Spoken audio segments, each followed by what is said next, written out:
जय बोलो देवादिदेव 1008 श्री भगवान महावीर स्वामी की जय जय जय। अहिंसा परमो धर्म की जय जय जय। परम पूज आचार्य गुरुवर श्री विद्यासागर जी महाराज की जय जय जय। परम पूज्य महामना मुनिराज प्रमासागर जी महाराज की जय जय जय।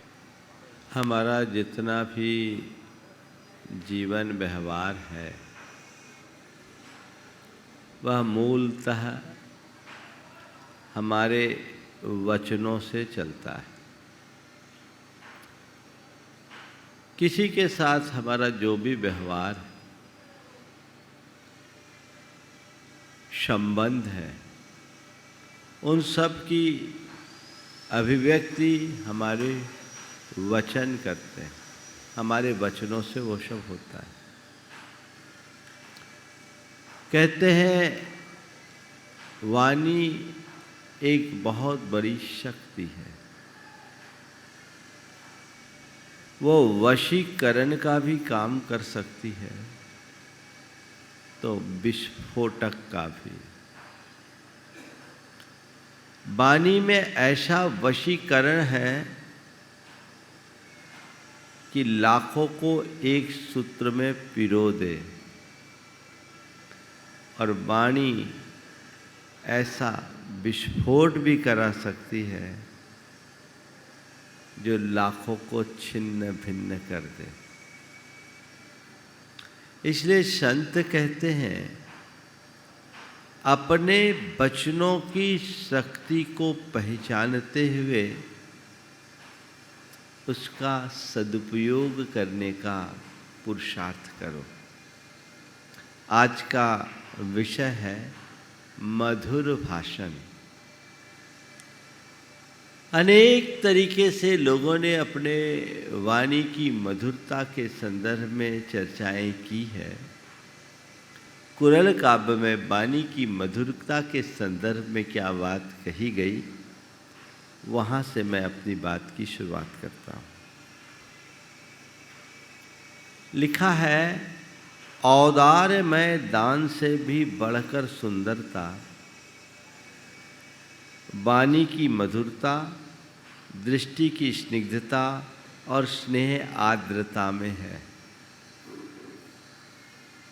वाक्य को पुनः दोहरा रहा हूँ।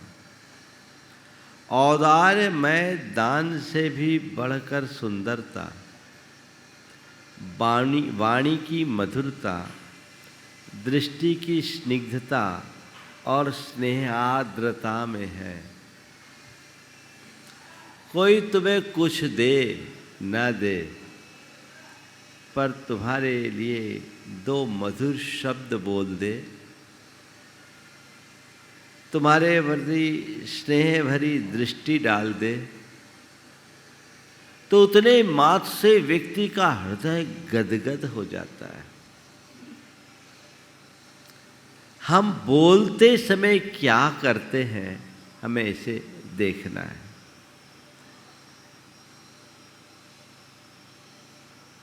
आगे कहते हैं, जो मनुष्य सदा ऐसी वाणी बोलता है कि सबके हृदय को आह्लादित कर दे, उसके पास दुखों की अभिवृद्धि करने वाली दरिद्रता कभी ना आएगी। मेरी राय में मधुर वाणी बोलने वाला ही समृद्ध है, जिसके मुख से अपशब्द या अनर्गल शब्द निकलते हैं। लोक में चाहे वो कितना बड़ा श्रीमंत क्यों न माना जाए, मेरी दृष्टि में वो दरिद्र ही है, क्योंकि मुख से अपशब्दों का उच्चारण वैचारिक दरिद्रता का द्योतक है। वैचारिक रूप से वो दरिद्र है, तभी तो वो अपशब्दों का प्रयोग कर रहा है। अच्छे शब्दों का इस्तेमाल करने की जगह बुरे शब्दों का इस्तेमाल उसकी वैचारिक दरिद्रता को ही प्रकट करता है। और यदि तुम्हारे वचनों में मधुरता आ गई तो ये मान करके चलना तुमने आंतरिक समृद्धि को हासिल कर लिया। नम्रता और प्रिय संभाषण, बस यही मनुष्य के दो आभूषण हैं, अन्य नहीं। ये बात हम नीति के वचनों में बहुत सुनते हैं, पर काश हम इन्हें अपना आभूषण बना सके। मेरे अंदर नम्रता हो और मेरे वचनों में मधुरता हो, ये बहुत ज़रूरी है। मैं अपनी चर्चा को आगे करूं, उसके बाद 2-3 वाक्यों को और उससे पूर्व मैं रखना चाहता हूं, ताकि फिर आज के प्रतिपाद्य विषय पर विस्तार से प्रकाश डाल सकूं। सेवा भाव को प्रदर्शित करने वाला विनम्र वचन मित्र बनाता है तथा बहुत से लाभ पहुंचाता है। वे शब्द जो कि सहृदयता से पूर्ण और क्षुद्रता से रहित हैं, इस लोक तथा परलोक दोनों में सुख पहुंचाते हैं। श्रुति प्रिय शब्दों का माधुर्य चखकर भी मनुष्य क्रूर शब्दों का व्यवहार करना क्यों नहीं छोड़ता।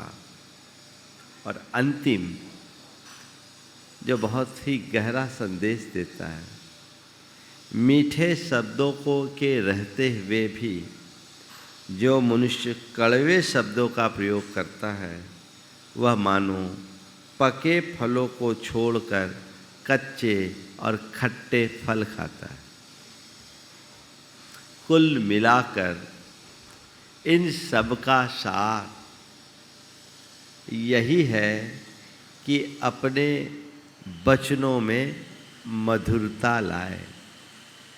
जिसके मुख में मिठास, उसका हर दिल में निवास। जिसके मुख में खटास, कोई न फटके उसके पास। तो मुख में मिठास कैसे आए और वचनों की कड़वाहट से कैसे बचूं? मुझे ये बताने की किंचित भी अपेक्षा नहीं दिखती कि मैं आपको बोलूं कि मीठी वाणी बोलने का बहुत अच्छा फल है। आप जानते हैं, और ये आज से ही नहीं जानते। उससे थोड़ा संकेत कर दो। ये आज से ही नहीं जानते, बचपन से जानते हैं।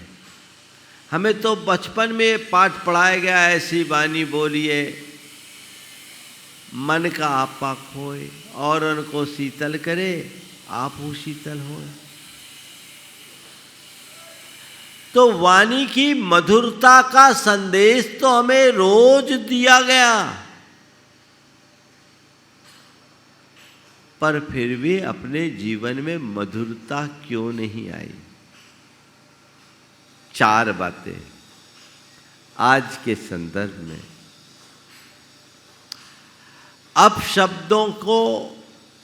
अपशब्दों से न बचने के कारण और मधुरता को अपनाने के लिए आज मैं आपसे 4 बातें करूंगा। मुख से अपशब्द या वाणी का असंयम क्यों है? क्रोधवश, लोभवश, भयवश और मजाकवश, आदतवश। ये हमारे मुख से वाणी में असंयम लाते हैं। अगर आप अपने वचनों को नियंत्रित करना चाहते हो तो पहले क्रोध पर नियंत्रण करने का अभ्यास करो। आप देखिए कि जब व्यक्ति गुस्से में होता है तो उसके वचनों की क्या दशा होती है। कहते ये आपे से बाहर है, यानी उसे होश नहीं, विवेक नहीं, और विवेक के अभाव में संयम पल ही नहीं सकता। विवेक के आवेग में सब कुछ नष्ट होगा। जब गुस्सा होता है तो क्या हाल होता है? कुछ होश होता है किसको क्या बोल रहे हैं? नहीं ना। तो हमें अपने क्रोध पर अंकुश रखने का अभ्यास बढ़ाना है। उसके लिए क्या करो? जागरूकता लाओ। जो आदमी गुस्से में अंट संट बकता है ना, एक बहन जी थी, उसने एक दिन मुझसे अपनी व्यथा बताई कि हमारे पति महाराज ऐसे तो ठीक रहते, लेकिन जब कभी उनको गुस्सा आता है ना तो क्या बोल देते, कोई उनको होश ही नहीं रहता महाराज जी, और इससे हमारे सबसे संबंध बिगड़ जाते हैं। तो हमने कहा एक काम करो, जब वो गुस्सा में कुछ बोलने लगे ना तो तुम चुपचाप अपने मोबाइल को रख कर उसकी रिकॉर्डिंग चालू कर दो, और उनसे कुछ मत बोलो, और उनको इसका आभास भी मत होने दो कि हमारी बात की रिकॉर्डिंग चल रही है। रिकॉर्ड हो जाने के बाद जब वो आदमी ठंडा हो जाए तो एक दो दिन बाद उसको सुनाओ कि देखो आपने उस मौके पे ये बोला था, क्या ये शोभा देता है? बोले महाराज ऐसा करे तो, बोले बस एक सावधानी रखना, ऐसा उसका मूड देख करके ही उसको बताना, बाकी टाइम में मत बताना। आपको क्या बताऊं, थोड़े ही दिन बाद वो दोनों आए, बोले महाराज जी इसका तो चमत्कार हो गया। बोले क्या? बोले जब मैं उनको सुनाती तो बोले अरे ऐसा तो मुझे बोलना ही नहीं चाहिए, तो बिल्कुल बहुत गलत कर दिया महाराज जी। शुरुआत में तो इनको यही फील हुआ मुझे बोलना ही नहीं चाहिए, पहले सबसे शुरू में आया कि निकल गया क्या करे, थोड़े दिन बाद उनको लगने लगा कि नहीं बोलना नहीं चाहिए, मैंने गलत फील किया, और महाराज जी उसके और आगे बढ़ गए तो उनका कहा नहीं मुझे अब क्षमा मांग लेना चाहिए, ये मैंने गलत किया। हमने कहा ये सुधार की शुरुआत है। हम लोगों के जीवन में दुर्बलताएं इसलिए प्रवेश करती है क्योंकि हम उन्हें स्वीकार लेते हैं, वो अबुद्धि पूर्वक हमारे भीतर प्रकट होती है।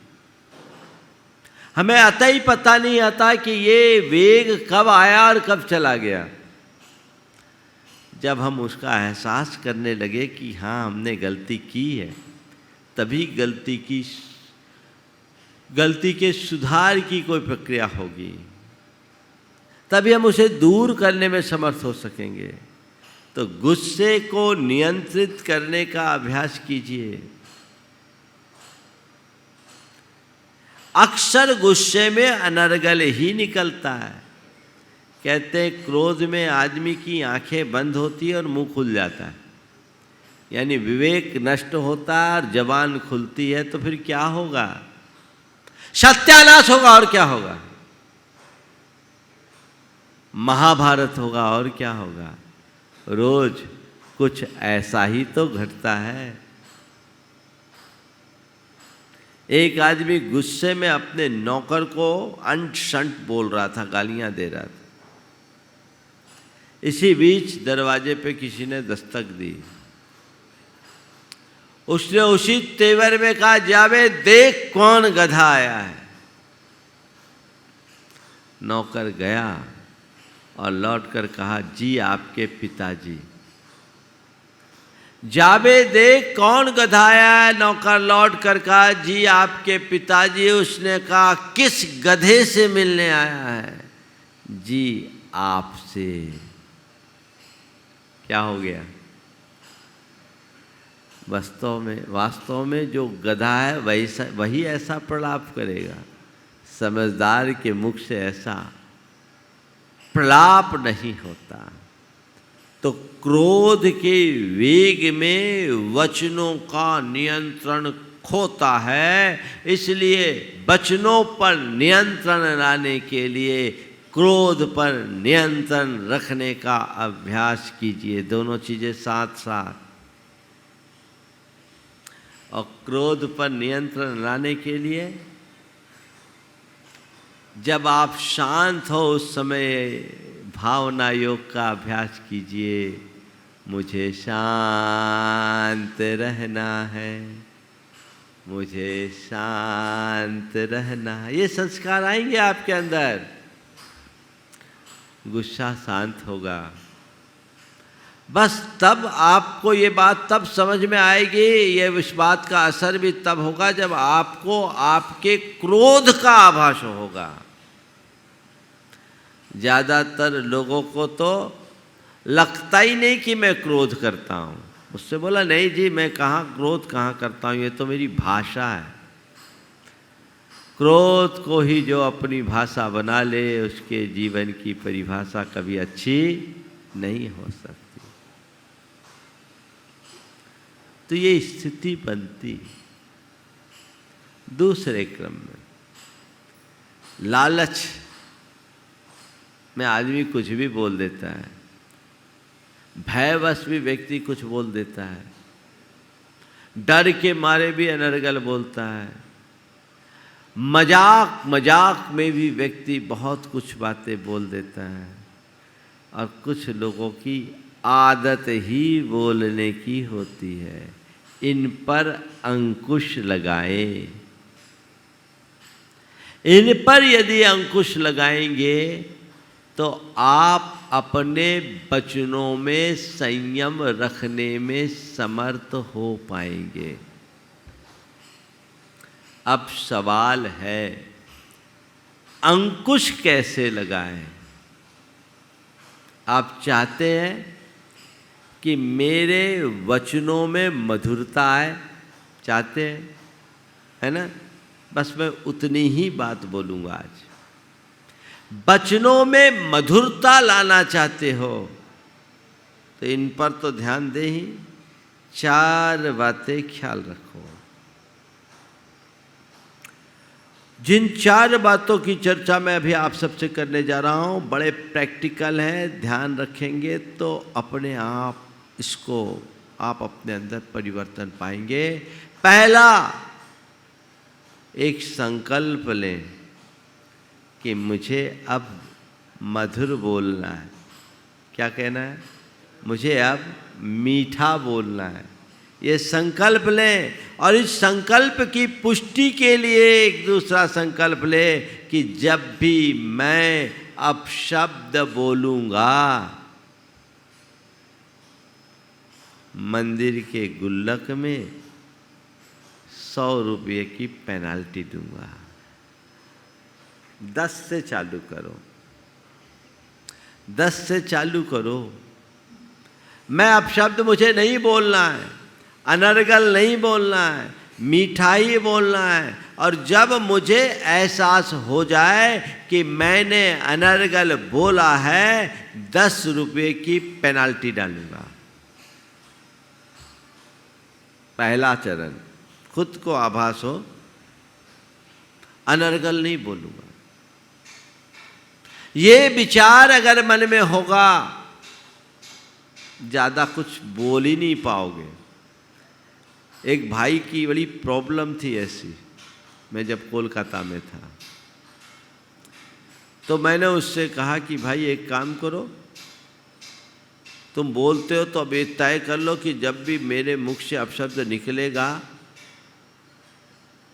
मैं 100 रुपये की पेनाल्टी डालूंगा। बड़ा इंडस्ट्रियलिस्ट की आदत ऐसी थी कि मेरे सामने भी उसके मुख से अपशब्द निकल गया, आदतन, अबुद्धिपूर्वक। कई लोगों की आदत होती। तो मैंने उनको बोला कि तुम चाहते हो इससे बचना? हाँ, बोले चाहते हो। बोले इसमें बचो, 100 रुपये की पेनाल्टी डालो। बोले महाराज पता ही नहीं लगता कब बोल दूँ। तो मैंने कहा एक काम करो, तुम्हारी धर्मपत्नी साथ में, इसको मैं बोल देता हूँ, तुम्हें टोकेगी। तुम्हें इसकी बात का बुरा तो नहीं लगता? बोले महाराज इसकी बात का बुरा नहीं लगता, ये कभी भी बोल दें। बोले चलो ये तुम्हारी मददगार बन सकती है। मैंने उनसे कहा जब भी अपशब्द बोले तुम इनको एहसास दिलाना। वो अपशब्द बोले और ये एहसास दिलाए कि 100 की पेनाल्टी लग गई। वो व्यक्ति 1 सप्ताह बाद आया, 1 सप्ताह बाद आया, बोला महाराज पहले दिन 2700 की पेनाल्टी लगी। 2700 डाला उस आदमी। और महाराज जी फिर घटते गया बस आज मैं आपके पास आया हूँ कि कल का दिन ऐसा बीता जिसमें एक बार भी पेनाल्टी नहीं लगी। और हमने पूछा टोटल कितने लग गए? बोले महाराज टोटल 7200 लगे हैं, लेकिन 7200 में हम इस स्थिति में पहुंच गए कि इतना अवेयरनेस आ गया कि हम बच गए। तो पहला है संकल्प। मुझे कटुक्ति कहना ही नहीं है, मुझे मीठा बोलना है, और अगर मुख से कड़वे बोल निकले तो पेनाल्टी देना है। चालू कर सकते आप? अगर अपने आप को सुधारने की तत्परता होगी तो तुम्हारे लिए पैसा नहीं दिखेगा, तुम्हें अपना मिजाज दिखेगा, अपने दोष दिखेंगे, अपनी दुर्बलता दिखेगी, और उसे दूर करने का संकल्प जगेगा। तो मजबूत संकल्प ये बना लीजिए, ठान लीजिए कि नहीं मुझे ऐसे शब्द बोलने ही नहीं हैं। कोई भी दोष या दुर्बलता क्यों ना हो, उससे मुक्ति का रास्ता ही ये है। संकल्प ले लीजिए, ठान लीजिए बस, और हो तो फिर सजा दे दीजिए। दूसरा सजगता। अपने संकल्प के प्रति सजग होइए। जब भी आपके मुख से ऐसे शब्द निकले, सावधान, गलत हो गया। समझ गए? बोलने से पहले हमें जागरूक रहना है कि इसका परिणाम क्या है। मैं आपसे एक सवाल करता हूं। आप जब हम लोगों के पास आते हो, कुछ भी बोल देते हो क्या? क्यों? महाराज सोच समझ करके बोलते हैं, समझ रहती कि आप हैं, हमारे पूज्य हैं, हम आपकी आराधना करते हैं, हम आपके सामने ऐसे अनुचित शब्द तो सोच भी नहीं सकते। क्यों? हमारे डंडे का डर है क्या? हमारे पास कोई डंडा ही नहीं। नहीं, आपके अंदर ऐसी समझ है, ऐसी सजगता है कि आपको पता है कि यहां पर मुझे कैसा आचरण रखना चाहिए, है ना? चलो हमें तो दूर कर दो। दुकान पे बैठते हो, ग्राहक आता है, कई ग्राहक दिमाग चाटने वाले भी आते हैं, कुछ लेना देना नहीं है, पर उन पर झल्लाते हो क्या? कुशल व्यापारी कभी नहीं झल्लाता, मधुरता से पेश होता है, क्योंकि उसको पता है कि ग्राहक के साथ अगर हम गलत व्यवहार करेंगे धंधा चौपट हो जाएगा। ये सजगता उसके अंदर होती है। इसका मतलब जहाँ व्यक्ति में जागरूकता होती है, सजगता होती है, वहाँ अपने आप संयम आ जाता है। तो ये व्यवहार हम हर किसी के प्रति क्यों नहीं कर सकते? सजग रहना सीखिए। मुझे ध्यान रखना है, मुझे ये पता होना चाहिए कि मेरे वचनों का प्रभाव क्या होता है। बोलने के बाद तो मुख से एक बार शब्द निकल गया, लौट करके नहीं आएगा, उसका परिणाम भयानक होगा।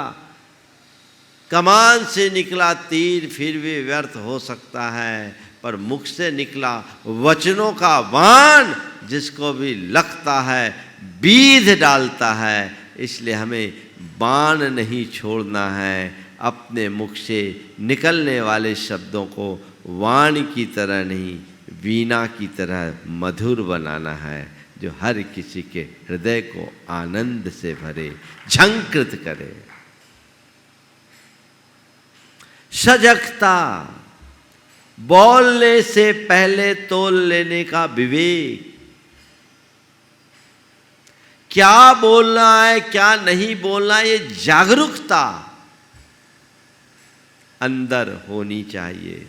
अक्सर लोग बोलने के बाद पछताते हैं। अरे हम ऐसा बोले नहीं कि पछताना पड़े, है ना। एक कहावत है, सोच करे सो सूर है, कर सोचे सो धूर। सोच करे सो सूर है और कर सोचे सो धूर। यानी कोई भी आचरण करने से पहले जो सोचता है वो सूर होता है, वो आगे बढ़ेगा, सफल होगा। और बिना विचारे कुछ भी कह दे, कुछ भी कर दे, बाद में रोएगा और क्या होगा। सजग रहिए।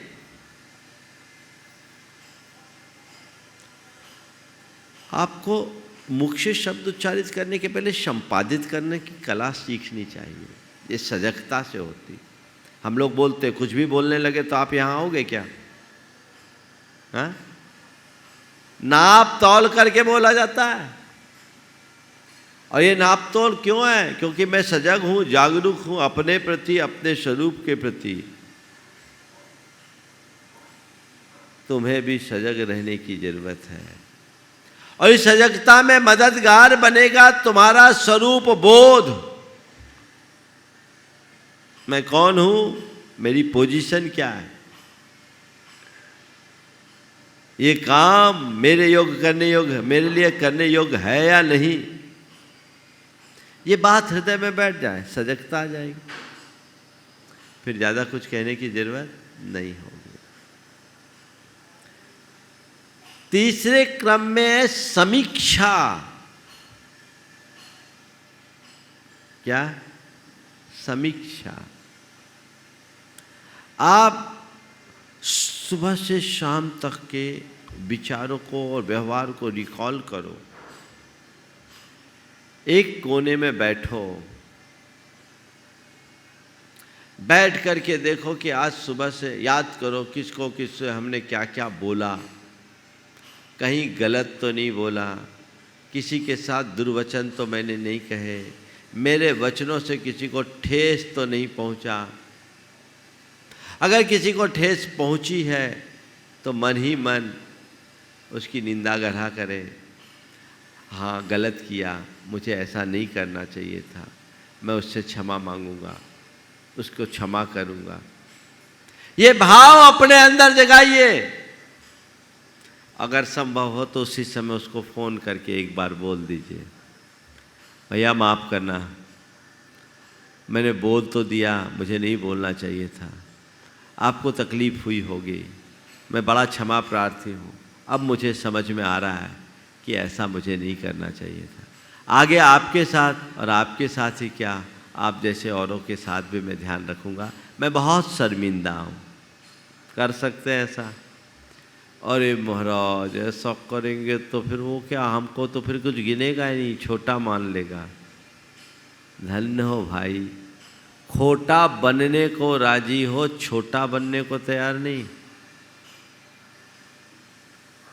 छोटा बन जाओ, खोटा मत बनना। ऐसी भावना अंदर में जगनी चाहिए। ये समीक्षा हो, सुधार पक्का है। अब जो चल रहा है सो चल रहा है, धक्का प्लेट। तो फिर अंतर कैसे आएगा, बदलाव कैसे आएगा? रोज प्रवचन सुनोगे फिर भी वही बोलोगे तो क्या होगा? वचनों से व्यक्ति के व्यक्तित्व की पहचान होती है। तो अपने व्यक्तित्व को गरिमापूर्ण बनाना चाहते हो तो वचनों पर संयम चाहिए। और वचनों पर संयम किसी के कहने मात्र से नहीं आएगा या प्रवचन सुनने मात्र से नहीं आएगा, तुम्हें उसके लिए सारा अभ्यास करना होगा।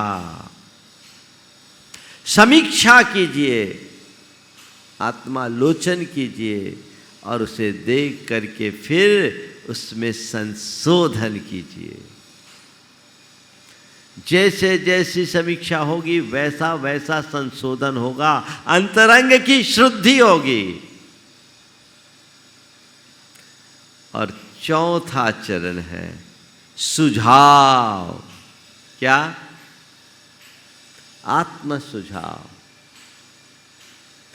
अपने अवचेतन मन में ये सुझाव भर दीजिए, मुझे मीठा बोलना है, मुझे मधुर बोलना है, मुझे प्रिय बोलना है, मुझे सही बोलना है, मुझे सुंदर बोलना है। करिए। एक भाई जिसके जीवन में बड़ी दुर्बलता थी, दिल का साफ था पर बोली का खराब। तो अक्सर जो उसको समझते नहीं थे उनके साथ उसकी बड़ी अनबन हो जाती थी, कोई उसको लाइक नहीं करता था। आज कर्कश बोलने वाले को कौन लाइक करेगा। एक दिन व्यथित मन से मेरे पास आया तो मैंने उसे अनेक उपाय बोलने देने के साथ साथ ये आत्म सुझाव रखने के लिए कहा और उसको एक मंत्र दिया। कम बोलो, धीमा बोलो, मीठा बोलो। कम बोलो, धीमा बोलो, मीठा बोलो। कम बोलो, धीमा बोलो, मीठा बोलो। और मैंने उससे कहा इसे अपने रिंगटोन में ले लो, मेरी ही आवाज़ में ले लिया। और मैंने उससे कहा कि तुम रोज़ एकांत में बैठकर 108 बार इसे मंत्र की भांति दीर्घ उच्चारण पूर्वक दोहराओ। कम बोलो, धीमा बोलो, मीठा बोलो। कम बोलो, धीमे बोलो, मीठा बोलो। हमने कहा अपने डेस्क पे लिख लो, जैसा मैं अक्सर बोलता हूँ। उतने विस्तार में नहीं जाऊँगा क्योंकि 3 मिनट में मेरा समय पूरा हो रहा। उसने फॉलो किया। सबसे मजे की बात जो है वो ये है कि अब मैंने उसको बोला था जब भी तुम ये मंत्र को दोहराओ तो ये कहना, ऐसा देखना कि तुम्हें महाराज ऐसा निर्देश दे रहे हैं, कम बोलो, धीमे बोलो, मीठा बोलो। कम बोलो, धीमे बोलो, मीठा बोलो। उसने 3 महीने तक लगातार ऐसा किया और आकर कहा महाराज चमत्कार हो गया।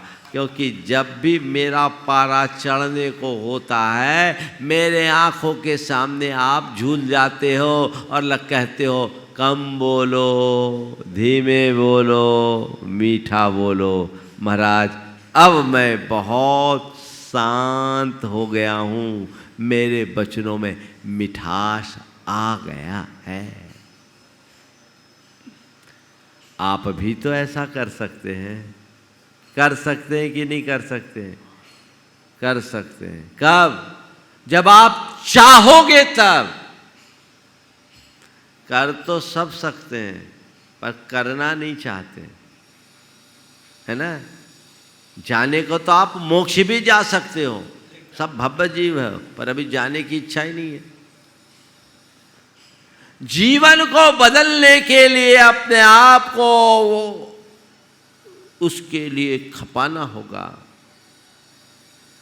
तो मधुर भाषण की उपयोगिता बताने की जगह जो आज मैंने आपको 4 प्रयोग बताए हैं, संकल्प, सजगता, समीक्षा और सुझाव, इन शब्दों के भाव को आत्मसात कीजिए। एक अभ्यास शुरू कीजिए। देखिए जीवन में कैसा रूपांतरण घटित होता है। हर व्यक्ति के भीतर एक अच्छा व्यक्तित्व छिपा है, आवश्यकता है उसे उभारने की। और धर्म हमारे लिए यही मददगार बनता है। यदि हम ऐसी तैयारी करेंगे सुनिश्चित तौर पर अपने जीवन को ऊंचा उठा सकेंगे। समय आप सबका हो गया, यहीं पर विराम। बोलिए परम पूज आचार्य गुरुवर श्री विद्यासागर। जय जय जय।